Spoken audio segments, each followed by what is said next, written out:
అందరికీ వందనాలు. ఈరోజు బైబిల్ రీడింగ్లో సమూయేలు 3వ అధ్యాయం.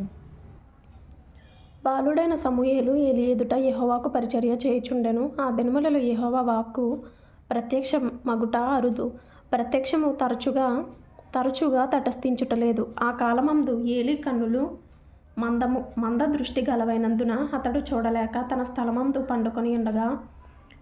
పండుకొని ఉండగాను దీపము ఆరిపోకమునుపు సమూయేలు దేవుని మందసమున్న యెహోవా మందిరములో పండుకొని ఉండగాను యెహోవా సమూయేలును పిలిచెను. అతడు చిత్తమండి నేనున్నానని చెప్పి ఏలీ దగ్గరకు పోయి, నీవు నన్ను పిలిచితివి గదా, నేను వచ్చినానెను. అతడు, నేను పిలవలేదు, పోయి పండుకోమని చెప్పగా అతడు పోయి పండుకొనెను. యెహోవా మరల సమూయేలును పిలువగా సమూయేలు లేచి ఏలీ యొద్దకు పోయి, చిత్తము, నీవు నన్ను పిలిచితివి గనుక వచ్చితినెను. అయితే అతడు, నా కుమారుడా, నేను నిన్ను పిలవలేదు, పోయి పండుకొమ్మనెను. సమూయేలు అప్పటికి యెహోవాను ఎరుగకుండెను. యెహోవా వాక్కు అతనికి ఇంకా ప్రత్యక్షము కాలేదు. యెహోవా 3వ మారు సమూయేలును పిలువగా అతడు లేచి ఏలీ దగ్గరకు పోయి, చిత్తము, నీవు నన్ను పిలిచితివే, ఇదిగో వచ్చితిననగా ఏలీ యెహోవా ఆ బాలుని పిలిచినని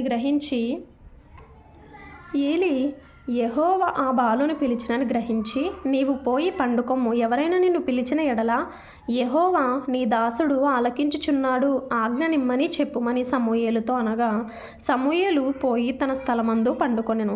తరువాత యెహోవా ప్రత్యక్షమై నిలిచి ఆ రీతిగా సమూయేలు సమూయేలు అని పిలువగా సమూయేలు, నీ దాసుడు ఆలకించుచున్నాడు, ఆజ్ఞ ఇమ్మనెను.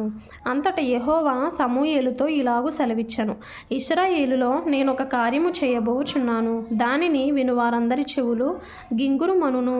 ఆ దినమున ఏలీ యొక్క ఇంటి వారిని గురించి నేను చెప్పినదంతయు వారి మీదికి రప్పింతును, దాని చేయ మొదలుపెట్టి దాన్ని ముగింతును. తన కుమారులు తమను తాము శాపగ్రస్తులుగా చేసుకొనుచున్నారని తానెరిగియు వారిని అడ్డగించలేదు గనుక అతని ఇంటికి నిత్యమైన శిక్ష విధింతునని నేను అతనికి తెలియజేయుచున్నాను. కాబట్టి ఏలీ ఇంటివారి దోషమునకు బలి చేతనైనను నైవేద్యము చేతనైనను ఎన్నటికిని ప్రాయశ్చిత్తము చేయబడదని నేను ప్రమాణపూర్వకముగా ఆజ్ఞాపించితిని. తరువాత సమూయేలు ఉదయమగు వరకు పండుకొని లేచి యెహోవా మందిరపు తలుపులను తీసెను గాని భయపడి తనకు కలిగిన దర్శన సంగతి ఏలీతో చెప్పకపోయెను. అయితే ఏలీ, సమూయేలు, నా కుమారుడా అని సమూయేలును పిలువగా అతడు, చిత్తము, నేనిక్కడ ఉన్నానెను. ఏలీ, నీతో యెహోవా ఏమి సెలవిచ్చెనో మరుగు చేయక దయచేసి నాతో చెప్పుము. ఆయన నీతో సెలవిచ్చిన సంగతులలో ఏదైనా నీవు మరుగు చేసిన ఎడల అంతకంటే అధికమైన కీడు ఆయన నీకు కలుగుజేయునుగాకని చెప్పగా సమూయేలు దేనిని మరుగు చేయక సంగతి అంతయు అతనికి తెలియజెప్పాను. ఏలీ విని సెలవిచ్చిన వాడు యెహోవా తన దృష్టికి అనుకూలమైన దానిని ఆయన చేయునుగాక నేను. సమూయేలు పెద్దవాడు కాగా యెహోవా అతనికి తోడయున్నందున అతని మాటలలో ఏదియూ తప్పిపోలేదు. కాబట్టి సమూయేలు యెహోవాకు ప్రవక్తగా స్థిరపడినని దాను మొదలుకొని బేర్షెబా వరకు ఇశ్రాయేలీలందరూ తెలుసుకొనిరి. మరియు షిలోహులో యెహోవా మరల దర్శనమిచ్చుచుండెను. షిలోహులో యెహోవా తన వాక్కు చేత సమూయేలునకు ప్రత్యక్షమగుచు వచ్చెను. సమూయేలు మాట ఇశ్రాయేలీలందరిలో వెల్లడి ఆయెను. తరువాత సమూయేలు 4వ అధ్యాయము.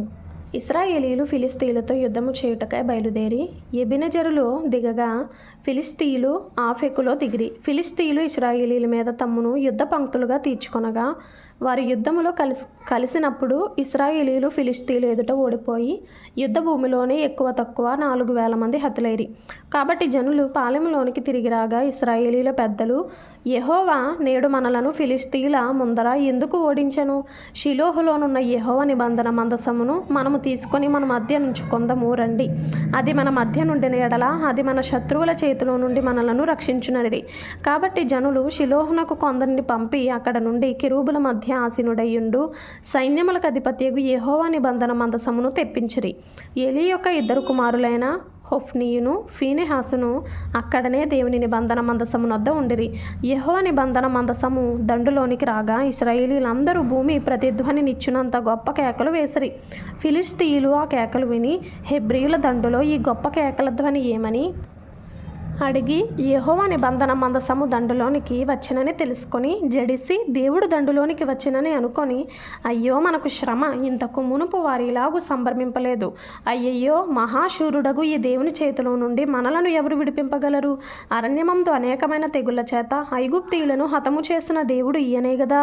ఫిలిష్తీయులారా, ధైర్యము తెచ్చుకొని వారు మీకు దాసులైనట్టు మీరు హెబ్రీయులకు దాసులు కాకుండా బలాఢ్యులై యుద్ధము చేయుడని చెప్పుకొనిరి. ఫిలిష్తీయులు యుద్ధము చేయగా ఇశ్రాయేలీయులు ఓడిపోయి అందరూ తమ డేరాలకు పరుగెత్తి వచ్చిరి. అప్పుడు అత్యధికమైన వధ జరిగెను. ఇశ్రాయేలీయులలో 30,000 కాల్బలము కూలెను. మరియు దేవుని మందసము పట్టబడెను. అది కాకను హొఫ్నీ, ఫీనెహాసులను ఏలీ యొక్క 2 కుమారులు హతులైరి. ఆనాడే బెన్యామీనీయుడొకడు యుద్ధ భూమిలో నుండి పరిగెత్తి వచ్చి చినిగిన బట్టలతోనూ తల మీద ధూళితోనూ షిలోహులో ప్రవేశించెను.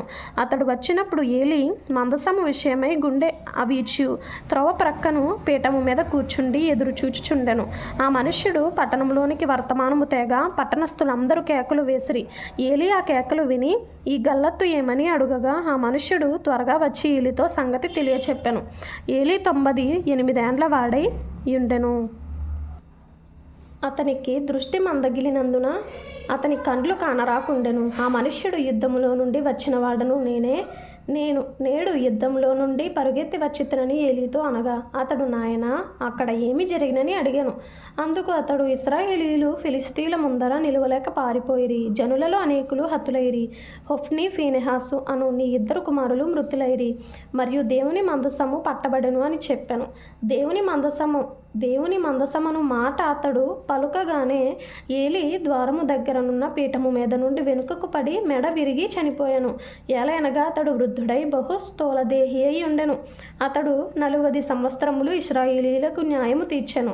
ఏలీ కోడలగు ఫీనెహాసు భార్యకు అప్పటికి గర్భము కలిగి కనుప్రొద్దులై ఉండగా దేవుని యొక్క మందసము పట్టబడిననియు తన మామయ్యు తన పెనిమిటియు చనిపోయిరనియు ఆమె విని నొప్పులు తగిలి మోకాల మీదకి కృంగి ప్రసవమాయెను. ఆమె మృతి నొందుచుండగా దగ్గర నిలిచియున్న స్త్రీలు ఆమెతో, భయపడవద్దు, కుమారుని కంటివనిరి గాని ఆమె ప్రత్యుత్తరం ఇయ్యకయు లక్ష్య పెట్టకయు నిండినదే. దేవుని మందసము పట్టబడినదను సంగతిని తన మామయ్యు పెనిమిటియు చనిపోయిన సంగతిని తెలుసుకొని ప్రభావము ఇశ్రాయేలీయులలో నుండి పోయెనని చెప్పి తన బిడ్డకు ఈకాబోదు అను పేరు పెట్టెను. ఈకాబోదు అనగా కింద ఫుట్నోట్లో ప్రభావము పోయెను.